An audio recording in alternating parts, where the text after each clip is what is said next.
Париже 26 февраля 1896 года выдалось пасмурным. Для физика Антуана Беккереля это означало, что эксперимент с флуоресцентными минералами, который он собирался проводить, откладывается. Годом ранее были открыты рентгеновские лучи, а Беккерель занимался фосфоресцентными минералами, которые светятся после того, как пробыли некоторое время на Солнце. Ученый предположил, что явление фосфоресценции и рентгеновское излучение связаны друг с другом. Проверяя это предположение, он экспериментировал с одной из солей урана. Ученый держал минерал на солнце, потом в темноте, клал металлический предмет и заряженный минерал поверх фотографической пластинки, а затем проявлял ее. Появление на пластинке отпечатка металлического объекта как будто подтверждало гипотезу, и 24 февраля Беккерель уже сделал предварительный доклад во Французской академии наук. Однако изображения, которые он получил, были совсем не такими четкими, как рентгеновские снимки. Ученый решил, что дело в недостатке солнечного света, и решил повторить эксперимент в солнечный день. Но погода этому не способствовала. Поэтому Беккерель до поры до времени убрал минерал, фотопластинку и медный мальтийский крест и завернул их в черную ткань. Достав их через несколько дней, он почему-то решил проявить фотопластинку и неожиданно обнаружил на ней отпечаток креста. Поскольку воздействию солнечного света минерал не подвергался, оставалось предположить, что он сам испускает какого-то рода излучение, и дальнейшие эксперименты подтвердили это предположение. Сам термин «радиоактивность» придумал уже не Беккерель, а Мари Складовская-Кюри, которая вместе со своим супругом Пьером Кюри продолжала исследование этого явления. Их работа привела к обнаружению радиоактивности тория и открытию полония и радия, причем уровень их радиоактивности в миллионы раз превосходил показатели тория и урана. Эстафету подхватил Эрнест Резерфорд, детально изучивший природу радиоактивных лучей. Так начался век атома, явивший на свет свое любимое дитя – ядерный реактор. А теперь давайте разберемся, как работает ядерный реактор. Принцип действия реактора можно описать на пальцах. Уран-235 распадается, вследствие чего выделяется большое количество энергии. А кстати, тут же можно и описать и работу атомной электростанции. Вот эта вся выделяемая энергия, она кипятит воду, а возникший пар крутит турбину под давлением. Турбина, в свою очередь, вращает электрогенератор, который вырабатывает электричество. Ну вот, в принципе, и все. Всем спасибо, пока. Ладно, давайте разберемся более детально. Уран-235 – это один из изотопов урана. Изотоп – это разновидность атома какого-либо вещества, которое отличается от обычного атома атомной массой. Конкретно уран-235 отличается от простого урана тем, что в ядре такого изотопа на 3 нейтрона меньше. Из-за недостатка нейтронов ядро становится менее стабильным и распадается на две части. Если разогнать и врезать в него нейтрон, при этой реакции вылетает еще парочка нейтронов. Эти нейтроны могут попасть в другое ядро урана-235 и расщепить его, после чего оттуда вылетит еще нейтрон, и так далее по цепочке. Такой процесс называется цепной ядерной реакцией, которая и происходит в ядерном реакторе. Вообще, первый ядерный реактор Чикагская поленница-1 был построен в 1942 году в Чикагском университете под руководством Энрико Ферми в рамках работ, позднее ставших основой Манхэттенского проекта. Первым реактором, построенным за пределами США, стал ЗИП, запущенный в Канаде. А необходимость скорейшего создания советского ядерного оружия стала очевидна, когда из донесений разведки выяснилось, что ученые в США далеко продвинулись в ядерных исследованиях. Все указывало на то, что работы по созданию самой мощной в мире бомбы идут полным ходом. 28 сентября 1942 года Сталин подписал секретный документ об организации работ по урану. Руководство советским атомным проектом поручили физику Игорю Курчатову, который уже давно воспринимался как организатор и координатор всех работ в области ядерной физики. Однако сам масштаб работ был тогда еще невелик. В то время СССР в специально созданной лаборатории номер 2 разработкой ядерного оружия занимались лишь 100 человек, тогда как в США над аналогичным проектом трудились около 50 тысяч специалистов. Успешное испытание атомной бомбы в США придало им значительное ускорение. И 25 декабря 1946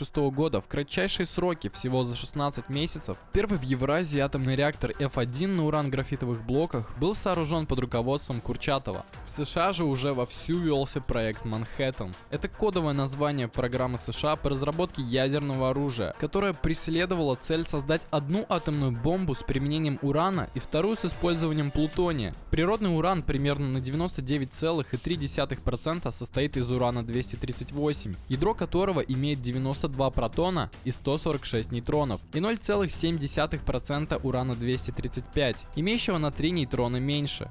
Лишь второй способен к цепной реакции, и поэтому только он имеет ценность для проекта. Трудность заключалась в отделении и концентрации урана-235, то есть получение так называемого обогащенного урана. Для создания первой бомбы Соединенным Штатам удается произвести 64 тонны высокообогащенного урана. При соударении двух блоков высокообогащенного урана он переходит в надкритическое состояние и происходит деление его атомов. За доли секунды начинается цепная реакция, выделяется крайне большое количество энергии, то есть взрыв. Для производства плутониевой бомбы сначала создается большое количество урановых котлов с целью сбора образующегося плутония, затем небольшое его количество размещается в центре бомбы. Синхронное приведение в действие взрывчатого вещества вокруг плутония обеспечивает его сжатие и переход в надкритическое состояние.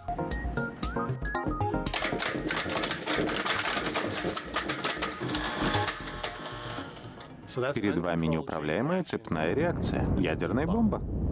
В рамках проекта были созданы 3 атомные бомбы. Плутониевая штучка была взорвана при первом ядерном испытании Тринити, урановый малыш и плутониевый толстяк. Руководили проектом американский физик Роберт Оппенгеймер и генерал Лесли Гроувс. Для того, чтобы скрыть назначение вновь созданной структуры, в составе военно-инженерных войск армии США был сформирован Манхэттенский инженерный округ, а Гроувс, до той поры полковник, был произведен в бригадные генералы и назначен командующим этим округом. Однако, несмотря на строжайшую секретность Манхэттенского проекта, атомные шпионы передали СССР большой объем технической информации, которая была использована при создании советской атомной бомбы. Для реализации советского атомного проекта было принято решение идти путем приближения, то есть путем почти полного копирования к американским прототипам, работоспособность которых была уже доказана на практике. Конструкция РДС-1 во многом опиралась на американского толстяка из-за принятого принципиального решения максимально повторить американскую бомбу. Успешное испытание первой советской атомной бомбы было проведено в 7 утра на построенном полигоне в Семипалатинской области Казахской ССР. В 1951 году прошли испытания второй атомной бомбы, а в 1953 первой отечественной термоядерной бомбы. Позже под научным руководством Курчатовского института была построена первая атомная подводная лодка. В мае 50-го правительство СССР приняло постановление о научно-исследовательских, проектных и экспериментальных работах по исследованию атомной энергии для мирных целей. Главным итогом его реализации стал пуск первой в мире атомной электростанции мощностью 5 мегаватт близ станции Обнинская, сейчас Обнинск. Это была первая в мире атомная электростанция. Теперь давайте разберемся, как они работают. Основой станции является, как ни странно, реактор. Конструктивно выделенный объем, куда загружается ядерное топливо и где протекает управляемая цепная реакция. Уран-235 делится медленными тепловыми нейтронами, в результате выделяется огромное количество тепла. Это тепло отводится из активной зоны реактора теплоносителем, жидким или газообразным веществом, проходящим через ее объем. Эта тепловая энергия используется для получения водяного пара в парогенераторе. Механическая энергия пара направляется к турбогенератору, где она превращается в электрическую и дальше по проводам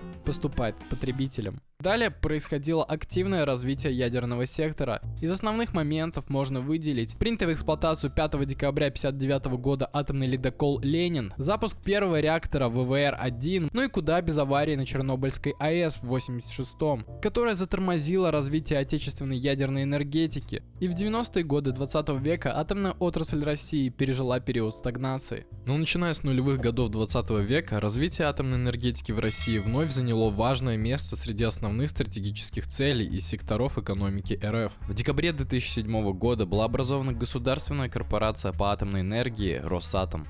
В 21 веке Росатомом ведется активное строительство новых станций и реакторов по всей стране и за рубежом. Среди российских строящихся и проектируемых станций и блоков можно отметить Курская АЭС-2, которая сооружается как станция замещения взамен выбывающих из эксплуатации энергоблоков, действующей Курской АЭС. Проект Курская АЭС-2 включает в себя 4 энергоблока с российскими реакторными установками типа ВВР ТОИ и соответствует требованиям МАГАТЭ в области безопасности. Ленинградская АЭС-2, энергоблоки номер 7 и 8, Ленинградская АЭС-2 с реакторами ВВР-1200 сооружаются для замещения энергоблоков 3 и 4 с реакторами РБМК-1000. Их сооружение предусмотрено генеральной схемой размещения объектов электроэнергетики до 2035 года. Смоленская АЭС-2 – проектируемая станция замещения выбывающих мощностей действующих энергоблоков Смоленская АЭС. Сооружение энергоблоков 1 и 2 Смоленская АЭС предусмотрено генеральной схемой размещения объектов электроэнергетики до 1935 года. Брест ОД-300 – строительство которого началось в июле 21-го, это атомный энергоблок с инновационным реактором на быстрых нейтронах. Белоярская АЭС, проектируемый 5-й энергоблок с реактором замкнутого цикла на быстрых нейронах БН-1200, предусматривается на Белоярской АЭС с вводом в эксплуатацию в период 31-35 годов.